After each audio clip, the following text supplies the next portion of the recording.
श्री अभंग ज्ञानेश्वरी अध्याय 4 भाग 2 ओवी क्रमांक 160 ते 393. श्री स्वामी स्वरूपानंद सेवा मंडळातर्फे श्री अभंग ज्ञानेश्वरीच्या अभ्यासाचा आणि त्यायोगे स्वामींच्या सेवेचा आणि आपल्या भेटीचा पुन्हा अवसर मिळाला आणि त्याला आपण निमित्त झालात म्हणून मंडळासह आपल्याविषयी सुद्धा कृतज्ञता व्यक्त करते. श्री स्वामींच्या अम्लान चरणकमली साष्टांग प्रणिपात करून आपल्या सर्वांच्या हृदयस्थ सद्गुरूंनाही मनोमन वंदन करते. आज आपण अभंग ज्ञानेश्वरीच्या 4थ्या अध्यायातल्या 160 ते 393 या ओव्यांचा विचार करू. अगोदर भगवंत स्वतःच म्हणतात की कर्माची गती फार गुंतागुंतीची आहे. ती समजावून देण्यासाठी स्वामींनी व्यवहारातली 3 अगदी साधी उदाहरणं दिली. एक तर त्यांचा तो अनुभव असल्यामुळे उदाहरणं सोपी आली आणि दुसरं म्हणजे सामान्य माणसासाठी गीता सांगायचे हा भाव कधीच सुटलेला नाही. यातलं पहिलं उदाहरण असं की एखादा माणूस जलाशयात डोकावून बघतो तेव्हा त्याला पाण्यात प्रतिबिंब दिसतं, पण तो हे जाणतो की त्या प्रतिबिंबापेक्षा मी वेगळा आहे. दुसरं उदाहरण सांगतं की कोणी नावेत बसून एका तीरावरून दुसऱ्या तीराला गेला तर त्याला सभोवतालची झाडं पळताना दिसतात. वास्तविक सगळी झाडं अचल स्थिर आहेत. आणि या कर्मयोगाच्या सिद्धांतातलं तिसरं उदाहरण म्हणजे सूर्याचा उदय आणि अस्त ही दोन्हीही भासमान आहेत. म्हणजेच व्यवहारातलं कोणतंच कर्म यथार्थतेने घडत नाही, फक्त घडल्यासारखं दिसतं आणि कर्माच्या पलीकडे गेलेला माणूस ते जाणतो. तैसे सर्व कर्मी वर्तता निशंक मानोनी ते देख भासात्मक मग आत्मरूप ओळखे आपण नैष्कर्म्याची खुण जाणे ऐसी. न चालता जैसे सूर्याचे चालणे उदयास्त होणे दिसे येते तैसे आपणाते जाणे कर्मातीत सर्व ही कर्मात वावरता. जो अशा रीतीने कर्मातीत झाला त्याचं वर्णन करताना स्वामी म्हणतात, सर्व ही कर्मांची जेणे ऐशा रीती टाकिली आहुती ज्ञानाग्नीत मानवाच्या रूपे आकारले जाणं तेची पार्था पूर्ण परब्रह्म. त्याचा परिणाम म्हणजे म्हणून प्रसंगे जे जे होय प्राप्त तेनेची संतुष्ट राहे सदा. या ओव्या एकातून एक अशा उतरल्या आहेत की जणू मोत्याचा एखादा सरच. त्याला स्पष्टीकरणाचीही आवश्यकता नाही. आता पुढच्या काही ओव्या बघू. झाला निर्मत्सर पाहे तो स्वभावे शब्दे सांगावे हे लागे काय. म्हणून या पार्था सर्वथा तो मुक्त कर्मी कर्मातीत ओळखावा. असोनी सगुण होय गुणातीत संशय तो येथ नसे काही. भगवद्गीता जाणीवपूर्वक एखाद्या शब्दाचा उपयोग वारंवार करत असावी, कारण जी गोष्ट ज्या नावाने आपल्याला माहिती असेल तर त्याच नावाने पुन्हा सांगितल्यावर ती अधिक चांगल्या रीतीने कळते. उदाहरणासाठी 2ऱ्या आणि 4थ्या अध्यायातल्या सिद्ध्य सिद्ध्योः हा शब्द बघूया. सिद्धी म्हणजे एखादी गोष्ट मिळणं, तर असिद्धी म्हणजे एखादी गोष्ट न मिळणं. एखादी गोष्ट मिळाली की आनंद आणि नाही मिळाली की दुःख हे व्यवहारात ठरल्यासारखं आहे. म्हणून सामान्य माणसाच्या परिचयाचे हे शब्द गीतेने योजले आणि कर्माचा गहन सिद्धांत सहज लक्षात आणून दिला. दुसऱ्या अध्यायात कर्मयोगाचं विवरण करताना गीता सांगते, सिद्ध्य सिद्ध्यो समो भूत्वा समत्वम योग उच्यते. दुसऱ्या अध्यायातला 48वा श्लोक. आणि चौथ्या अध्यायात कर्मयोगाच्या वर्णनात येतं, समसिद्धावसिद्धौ च कृत्वापि न निबध्यते. चौथ्या अध्यायातला 22वा श्लोक.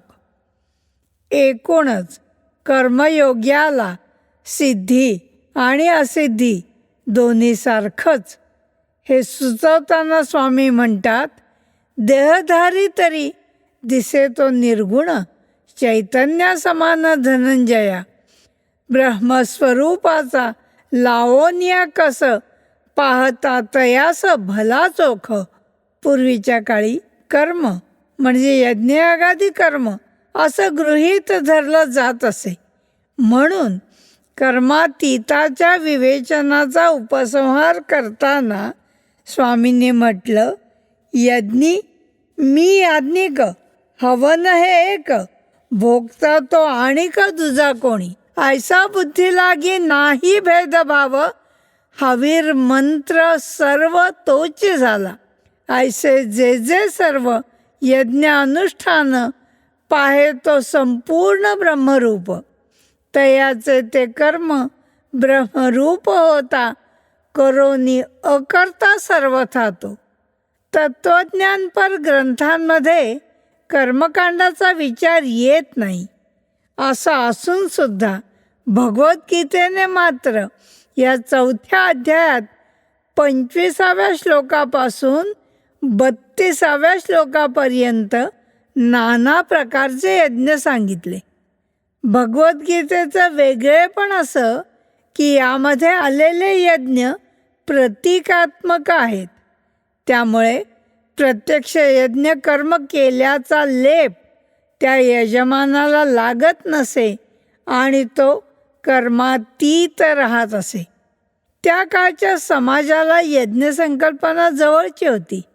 निरनिराळ्या प्रकारचे यज्ञ केले जात. ते बहुधा काही एका हेतूने म्हणजे सकाम यज्ञ असत.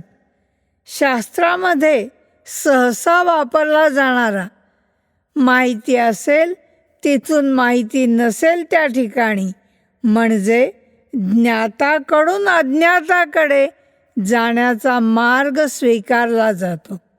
गीतेने लोकांना समजायला सोपं जावं म्हणून तो स्वीकारला.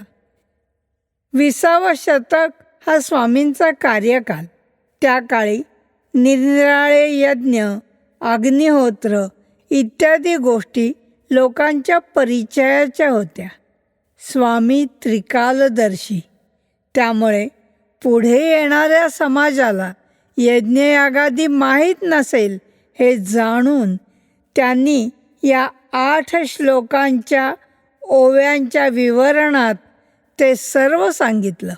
आज आपणही यज्ञयागापासून दुरावलो. त्यामुळे सुरुवातीला यज्ञातला हा विशिष्ट संकल्पनांचा अर्थ समजावून घेऊ आणि मग भगवद्गीतेने अगदी संक्षेपात सांगितलेल्या स्वामींनी केलेल्या त्या 8 श्लोकांच्या विस्ताराचा अभ्यास करू.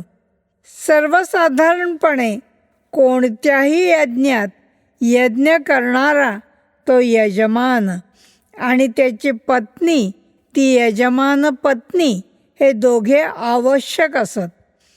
यज्ञ करण्यापूर्वी त्यांना त्या यज्ञासाठी दीक्षा दिली जात असे. म्हणून यज्ञाच्या पूर्ण कालावधीमध्ये ते दीक्षित मानले जात असत. अग्नीमध्ये जे हवन केलं जातं, आहुती दिली जाते, त्याला अग्निहोत्र म्हणतात. या संदर्भात संयम हाच अग्नी, त्या अग्नीत आहुती देणारे ते संयम अग्निहोत्री.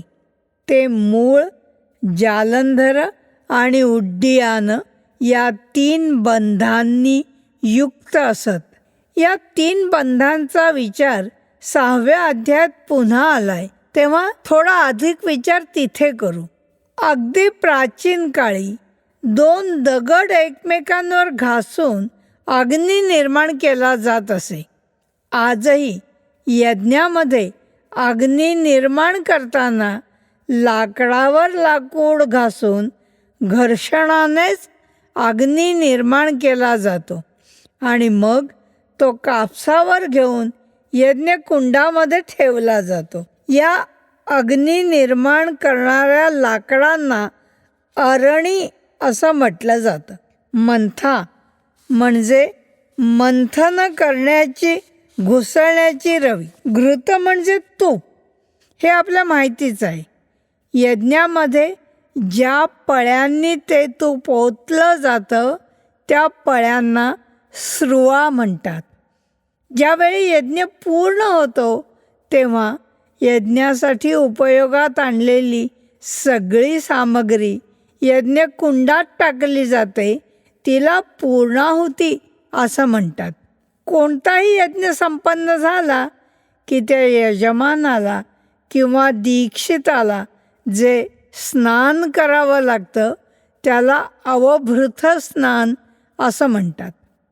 शेवटी यज्ञामध्ये शिल्लक राहिलेलं जे असतं तो पुरोडाश, आज सामान्यपणे त्याला प्रसाद असं म्हटलं जातं.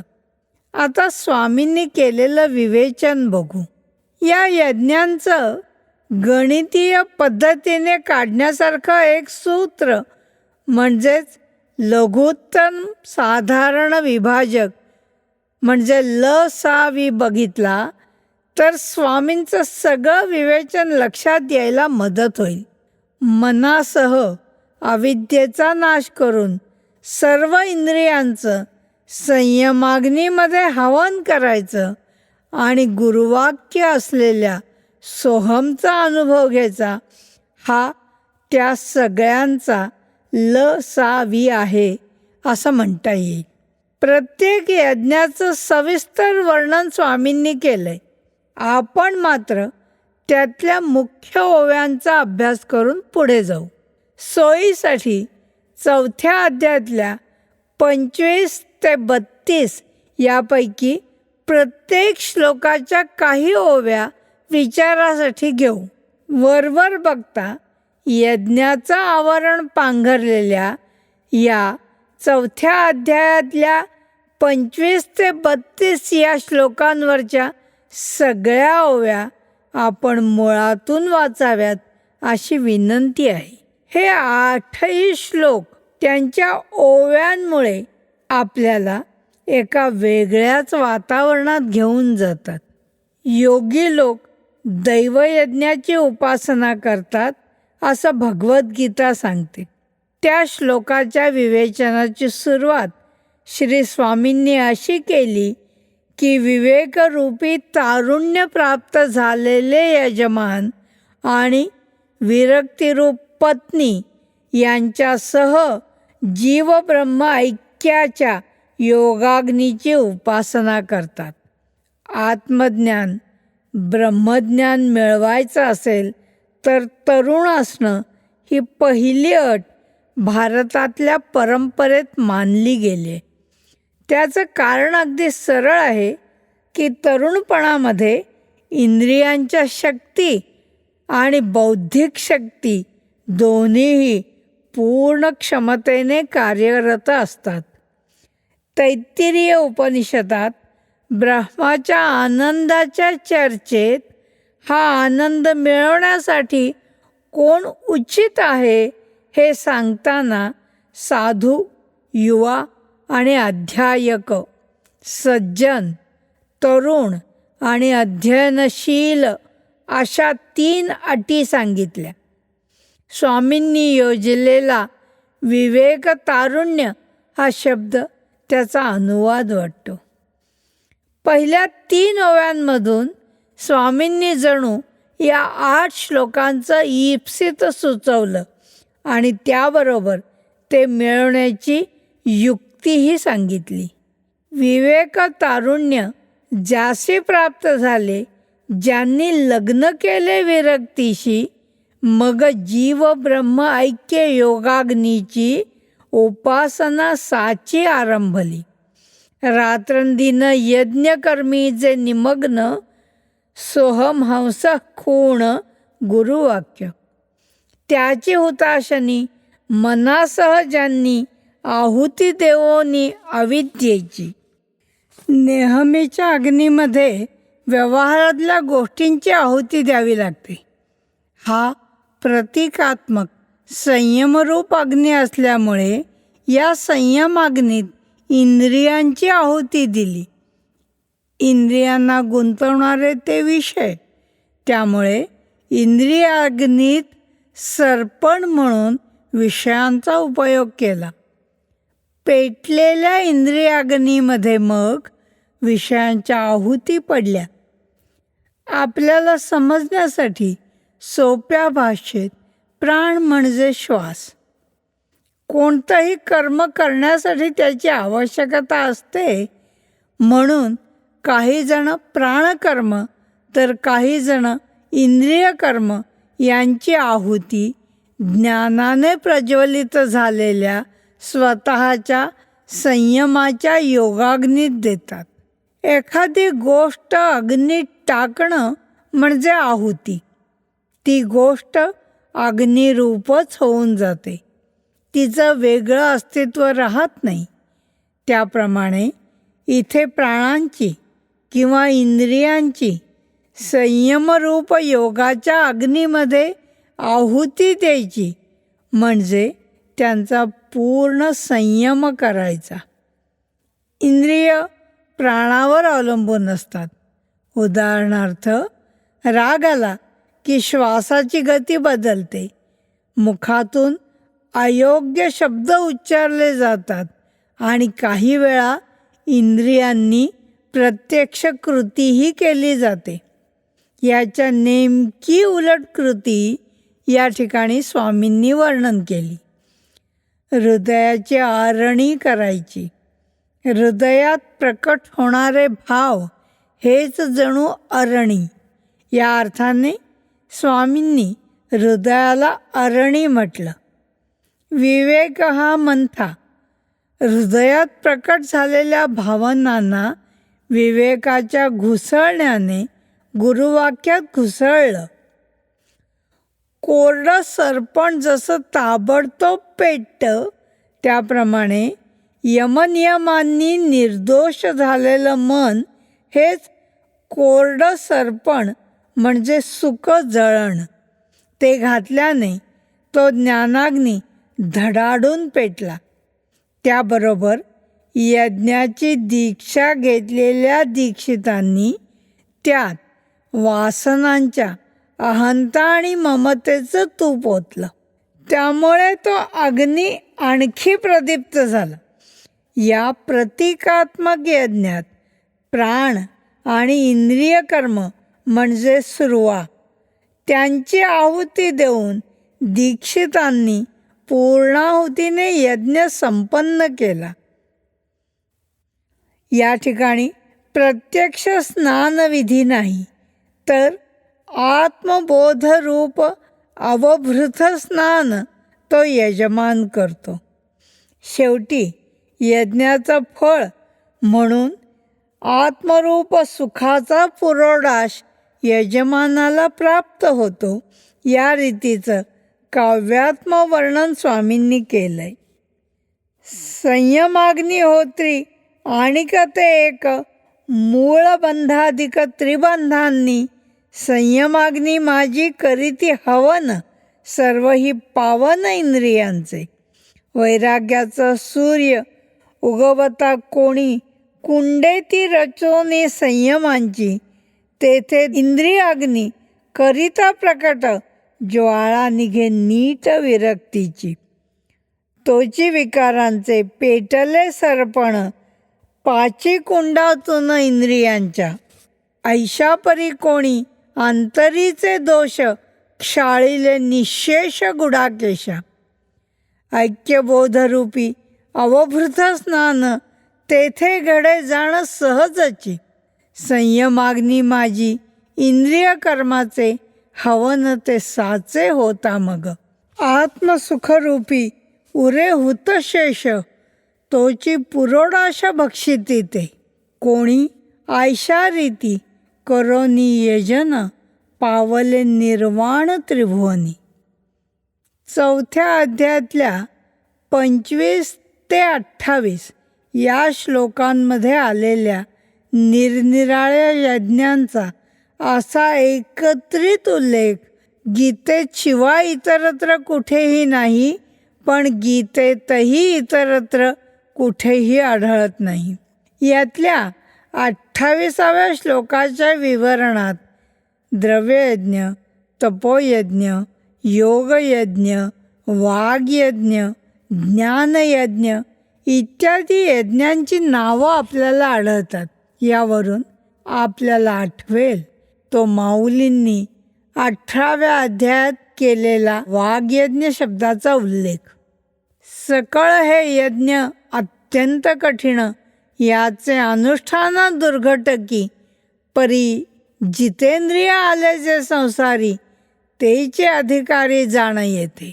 एकंदरीत सामान्य भौतिक यज्ञापेक्षा ही संकल्पना खूप वेगळी आहे हे आपल्या लक्षात येईल. यापुढे भगवद्गीतेने आणि स्वामींनी असं सांगितलं की काही अधिकारी साधक प्राणामध्ये अपानाची आहुती देतात आणि काही अपानामध्ये प्राणाची आहुती देतात. प्राण, अपान, व्यान, समान आणि उदान ही 5 प्राणांची नावं आपल्याला माहिती असतात. प्राण म्हणजे श्वास. एकदा तो शरीरात गेला की कार्याप्रमाणे त्याला वेगवेगळी नावं दिली जातात. अपान म्हणजे शरीराच्या खालच्या भागात जाणारा वायू. शरीरात घेतल्या जाणाऱ्या अन्नाचं पचन करून अनावश्यक भाग शरीराबाहेर टाकण्यासाठी त्याची मदत होते. एकूण 5 प्राण असले तरीसुद्धा शरीर स्वास्थ्याच्या दृष्टीने प्राण आणि अपान हे अधिक महत्त्वाचे ठरतात. काही जण प्राण आणि अपान या दोहोंचाही निरोध करतात. मात्र हा सगळा अनुभवाचा विषय असल्यामुळे योग्य गुरूंच्या मार्गदर्शनाशिवाय त्याचा प्रयोग करणं घातक ठरू शकतं. याच्या वर्णनामध्ये स्वामींनी निज वस्तू असा शब्द योजला आहे. यापैकी निज म्हणजे स्वतःचे आणि वस्तू म्हणजे वेदांतशास्त्रानुसार आत्मतत्व. यावरून निजवस्तू म्हणजे स्वतःचं आत्मतत्व हे आपल्या लक्षात आलं असेल. भारतीय परंपरा नेहमी स्वतःवर प्रयोग करते, म्हणून स्वामींनी निज शब्द योजला असेल. कारण निरर्थक पुनरुक्ती स्वामींच्याकडून कधीच शक्य नाही. ऐसे यज्ञ करते मोक्षेच्छू सकळ, यज्ञे मनोमळ प्रक्षाळिती. अविद्या संपूर्ण जळोनिया जाता, उरे स्वभावता निज वस्तू. तेथे नुरे अग्नी, नुरे यज्ञ करता, अनुभवा येता ऐक्यभाव. जेथे यज्ञ करता होतो पूर्ण काम, सरे यज्ञ कर्म आपोआप. जेथोनी माघारे फिरे क्रिया जात, विचारही जेथ प्रवेशेना. जेथे तर्काचाही पोहोचेना हात, होईना जे लिप्त द्वैत दोषे. उरे जे यज्ञांती ऐसे ज्ञानामृत, सेवोनी ते तृप्त जाहले जे. त्यासी अमृतत्व लाभले म्हणून, अनायासे जाण ब्रह्मप्राप्ती. त्याच वेळी नेहमीच्या शिरस्त्याप्रमाणे संयमाग्नी धारण केला नाही तर काय घडतं हे सांगताना श्री माऊलींनी आपल्याला माहितीची असलेली जयांचे ऐहिक धड नाही तयांचे परत्र पुससी काही ही 4थ्या अध्यायातली 155वी ओवी रचली. त्याचा तंतोतंत अनुवाद स्वामींनी केलाय. जया जन्मोनिया संयमाग्नी सेवा घडेना पांडवा कदा काळी, तेवी जे का योग याग न करीती, वरीना विरक्ती तया लागी. पार्था, नाही नीट जयांचे ऐहिक काय पारत्रिक सांगू त्यांचे. यज्ञ संकल्पनेचा समारोप करताना ज्ञानाचं महत्त्वही गीतेने आणि स्वामींनीही सांगितलं. परी सूर्यापुढे नक्षत्रांचे तेज लोपते सहज जैशा रीती, तैसे पार्था जाण ज्ञानयज्ञाहून सर्वथा ते गौण द्रव्ययज्ञ. परमात्म सुख निधान लाभावे, अखंड भोगावे समाधान. म्हणून या योगी जे का ज्ञानांजन बैसले घालोन नेत्रा माझी, धावत्या कर्माचे जे का प्राप्य स्थान, नैष्कर्म्याची खाण दाखवी जे, आत्मप्राप्तीसाठी भुकेले जे होती, साधने करीती नानाविध. जया माझी ज्ञेय प्रत्यक्ष ते भेटे, जेथे पांग फिटे वैराग्याचा, विवेकाचा सोस त्रुटोनिया जाय, आत्मप्राप्ती होय अनायासे. या ज्ञानाला कोणतीच उपमा लागू पडत नाही, इतके हे अतुलनीय ज्ञान आहे. हे सांगताना स्वामींनी म्हटलं की चैतन्या समान नाहीच आणिक, तैसे ज्ञान देख सर्वोत्तम. तेजे भास्कराच्या कसासी लागेल जरी जळातील प्रतिबिंब, किंवा मुठी माझी मावेला आकाश जाता धरायास तया लागी. ना तरी पृथ्वीचा करावया तोल, आणिक भूगोल जरी होय, तरीच सर्वथा घडेल उपमा पार्था सर्वोत्तमा ज्ञानासिया. या ज्ञानाच्या बाबतीतही श्रद्धा असेल तर ते मिळतं, आणि संशय असेल तर काही केलं तरी मिळत नाही. निजानंदी गोडी लागली म्हणून विटे जो संपूर्ण विषयांशी, जयाची ठाई इंद्रियांशी मान नसेची गा जाण सर्वथैव. देईना जो मनी वासनेसी थार, प्रकृती व्यापार नेघे माथा. नेहमीसारखी ही अन्वयाने मांडणी केल्यावर आता व्यतिरेकाने सांगताना, असावे एखादे जैसे ओस गेह, किंवा जैसा देह प्राणाविण, तैसे ज्ञानहीन तयाचे जीवन, शून्यवत जाण भ्रांतियुक्त. तीक्ष्ण ज्ञान खड्ग जरी हाता आले, तरी कार्य झाले स्वभावेची.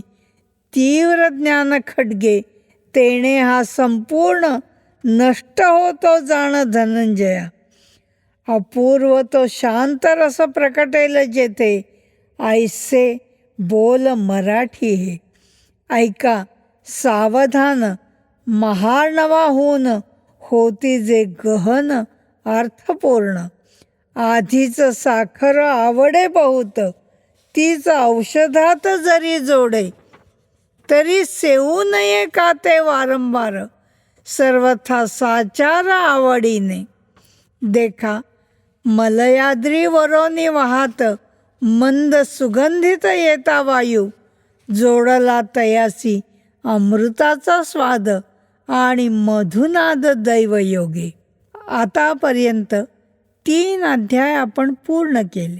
त्या अध्यायाची सुरुवात आणि शेवट म्हणजेच उपक्रम आणि उपसंहार योग्य प्रकारे झालाय याविषयी शंका नाही. पहिल्या अध्यायाची म्हणजे भगवद्गीतेची सुरुवात धृतराष्ट्राच्या प्रश्नाने झाली आणि अध्याय समाप्ती अर्जुनाच्या विषादाने. तोच विषाद दुसऱ्या अध्यायाच्या सुरुवातीला आला आणि स्थितप्रज्ञ संकल्पनेमध्ये अध्याय पूर्ण झाला. बुद्धी आणि कर्म या दोन्हीमध्ये जर बुद्धी श्रेष्ठ असेल तर तू मला कर्माच्या गोंधळात का टाकतोस? त्यावेळी अर्जुनाच्या या प्रश्नाने तिसऱ्या अध्यायाची सुरुवात झाली आणि इंद्रियांचं नियमन करून कामरूपी शत्रूचा नाश कर असा तिसऱ्या अध्यायाचा समारोप झाला. या तिन्ही अध्यायांपेक्षा हा चौथा अध्याय थोडा निराळा वाटतो, कारण मूळ भगवद्गीतेत नसलेली पण माऊलींच्या भावार्थ दीपिकेत आणि श्री स्वामींच्या अभंग ज्ञानेश्वरीत दिसणारी ही चौथ्या अध्यायाची सुरुवात त्याला एक वेगळाच उठाव देते. या अध्यायाची सुरुवात आणि शेवट दोन्हीही श्रवण म्हणजे ऐकण्याविषयी काही सांगण्यासाठी वेचले आहेत. सर्व इंद्रियांनी श्रवणाच्या म्हणजे कानाच्या घरी जाऊन कृष्ण आणि अर्जुन यांचा हा संवाद एकाग्रतेने ऐकावा अशी या अध्यायाची सुरुवात आहे.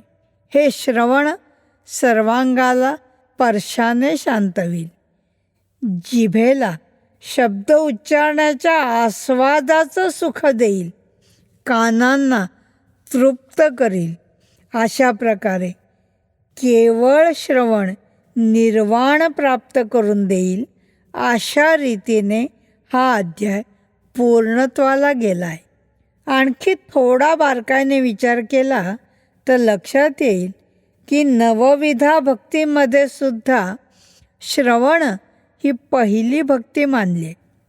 कदाचित गीतेला, माऊलींना आणि श्री स्वामींनाही श्रवणाचं हे वेगळेपण मनावर ठसवायचं असेल म्हणून या अध्यायाचा उपक्रम आणि उपसंहार श्रवणात झालाय.